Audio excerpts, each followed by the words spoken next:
jetpack over there, say, then I can upload that discovery.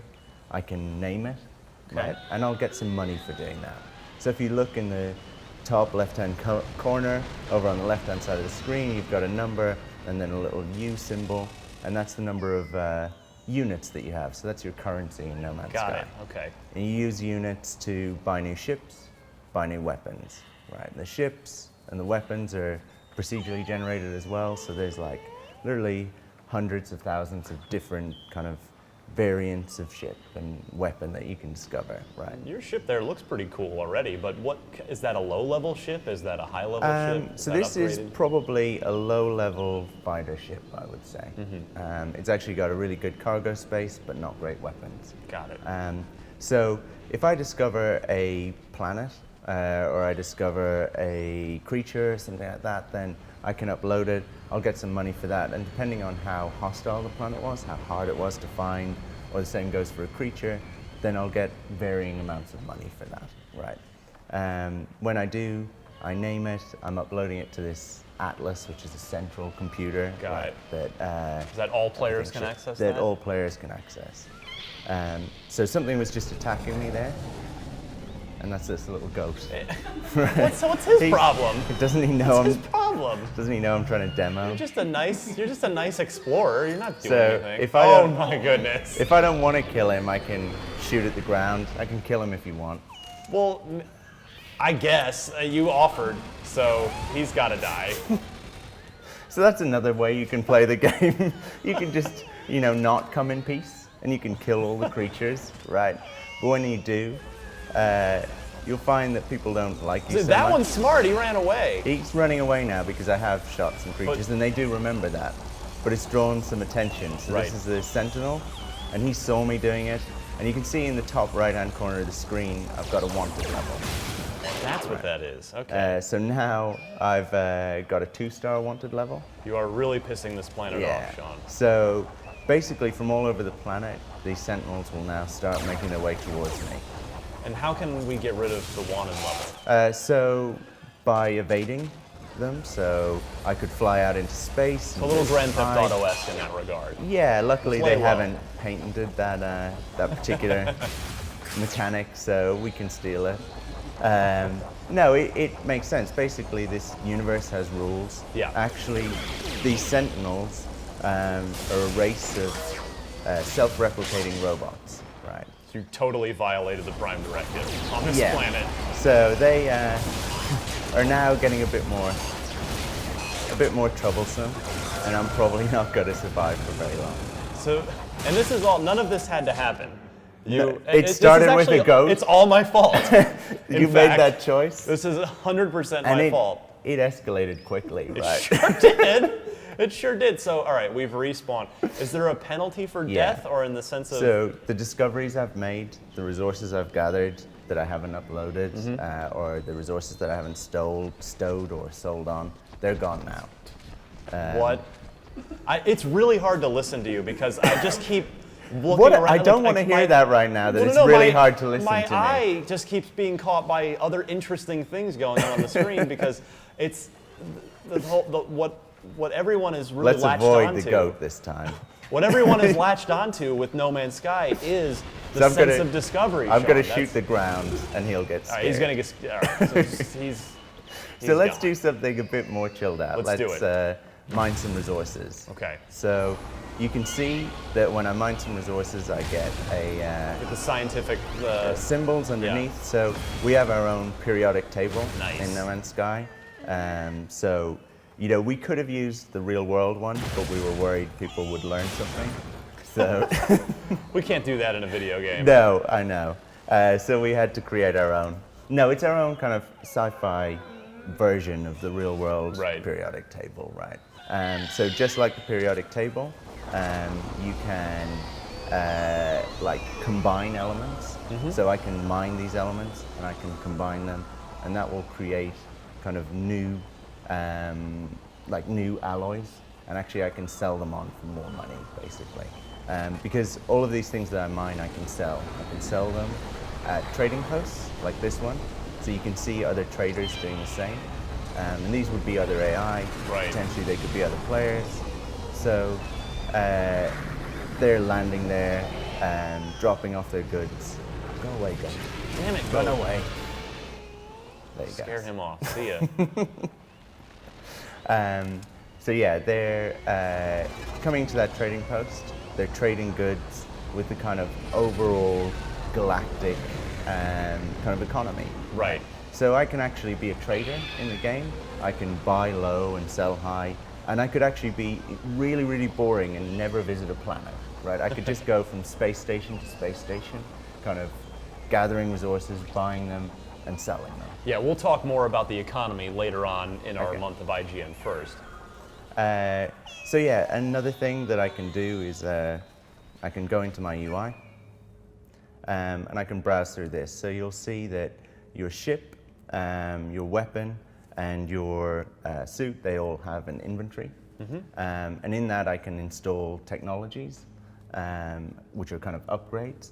And I can also store kind of goods, resources. Right. And I can combine them from here, I can craft them, and I can use it for trade and selling later on. And it looks like there's a player progression system. It seems you're the rank of journeyman right now. Yeah, that's really about my ship and this type of hyperdrive that I Got have. it. Right. I can also browse all my discoveries. We just found that one little fish, right? But later on, as I go through the game, that becomes kind of really important, actually, as an explorer, because it fills in with everything that I've ever collected before. Wow. Right. So every discovery that I've made, everything that I've found. So it's, actually becomes like an encyclopedia, basically. Interesting. So I've installed a new technology in my weapon. So that's how I upgrade. That's the kind of RPG element. A No Man's in Sky Slopedia, if you That- will. It's so catchy. We were going to call it that. I'm sorry. It's your. I'll see myself out. That's why they pay you the big bucks. If only. So, like right now, I can't mine this, right? Yeah. Because my weapon isn't powerful enough. But I install this upgrade, and so now I have a plasma weapon, right? Oh, wow. And so I can use that to blow giant holes in the world. Or make caves, theoretically. Yes, and there are cave networks that you can find. You can burrow down. And all of this, all of this, everything on the screen is just math, right? Yeah, that's Underneath, right. Everything that you see. everything's procedurally generated. Yeah, and it's different on every planet. So the cool thing about this planet is that it is a planet. I can walk in any direction for days and days Right. and weeks. Are there any planets that don't have oxygen, for instance, that are just instantly Well, actually, it's your inhospitable? suit that allows you to Got it, okay. breathe on planets. And there are some planets that are toxic. There are some planets that are radioactive. And those planets are actually you need to upgrade your suit and your ship to be able to survive on those planets. So I can just hop on my ship, I can fly out, and I can also just take off into space. Just blew my mind. That was a thing that just happened. We were just walking around, you were swimming underwater, and now you're in space. Yeah, so that's the cool thing about the game. I mean, we're here, that's one of the moons of this planet. There's another one. And there's the my planet goodness. underneath us. So if we look at the space station over there in the distance, you Unreal. can barely see it. But you can see little traders going over to the space station. Yeah? We can fly over to them. So you can see, freighters warping in and out. And you'll actually see every now and then kind of like pirates warp in, start attacking, kind of making trouble. So we've just seen that there. So just some pirates warped in there. Wow. And I think they're probably going to try attacking those freighters. And if they do, I reckon they're probably going to get wiped out. Yeah. So when he did, he dropped his loot.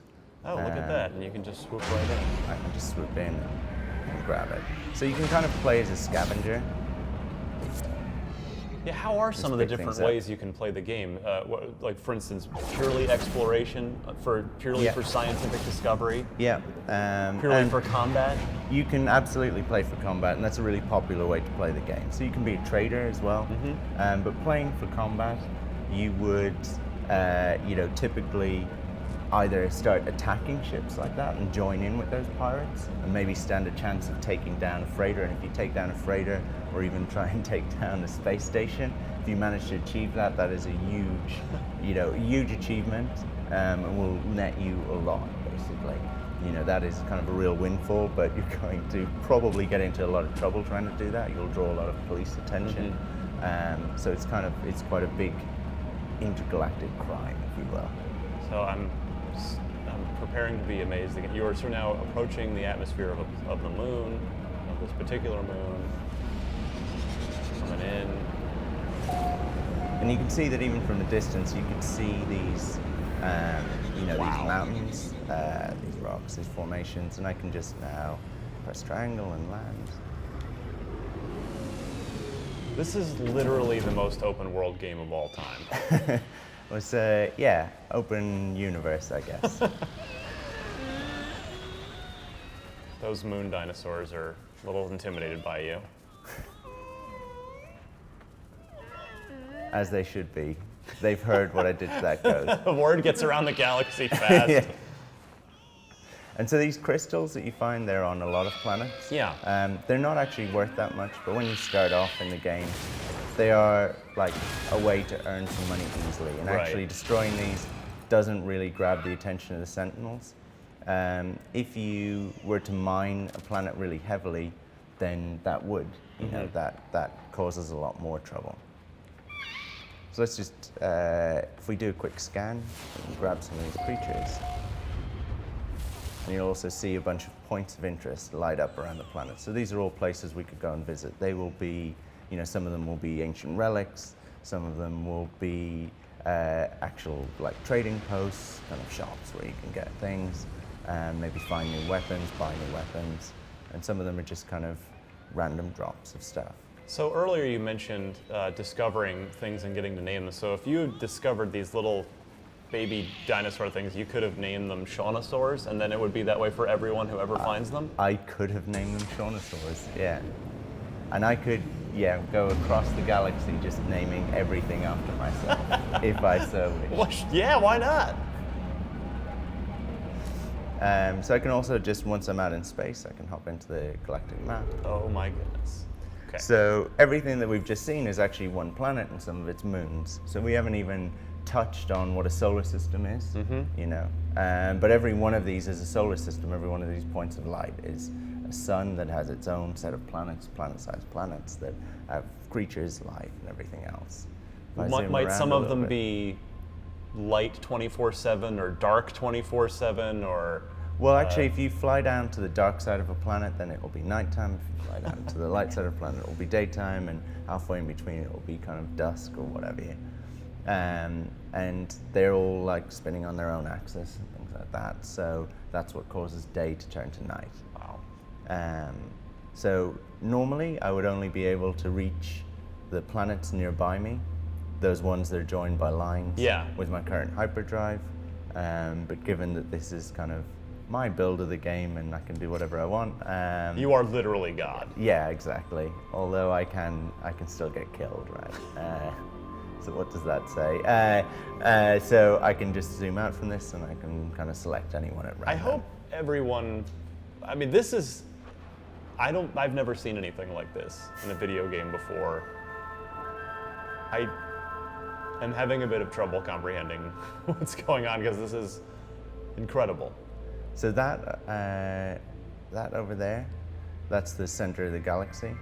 So that's where people are trying to get to. So they start off on the outside edge. It's the ultimate goal of the game is to reach that. For a lot of people at least. Right. Some people will never try and make that journey. They'll just, you could actually just start up on a planet and just spend your whole time exploring it. So what awaits us in the center of the galaxy? Spiritual enlightenment, untold wealth, immortality. Peter Molyneux. Peter Molyneux. Curiosity Cube. you know, It would be amazing if Peter Molyneux were the center of the universe in No Man's Sky. I'd just like to go on record. we'll see what we can do. No, so there is a reason that you would keep playing, Yeah. you know, if you got there. But for a lot of people, it'll be the point where they feel like, okay, I've completed No Man's Sky, and we're cool with that. They'll put down the pad at that point. But Some does the people will game never. end technically? No. No, it never. You can always go. There's always Yeah, there's anywhere more else to to do go. and more to explore. Yeah, but there is certain things that become available to you, certain reasons why actually the game sort of has like almost like a new beginning when you reach the center. Why So it's are there worth sort of playing on. gentle narrative hooks to slowly lure you towards the center of the universe that you're then free to ignore, or is it purely about finding your way and just somehow being lured by the center of You the can universe? select one at random if you want. I will do that. I will happily do that. So at the outside edge, things are pretty safe actually. Where My you controller's vibrating now. What does that mean? because you're near a star. Okay, let's take that. And if you hit square, we can warp to it. Lay in a pulse. Engage. And we will see what awaits in this new universe and on that new planet later on in IGN First. Be sure to stay tuned all month long. So much more to discover on IGN First.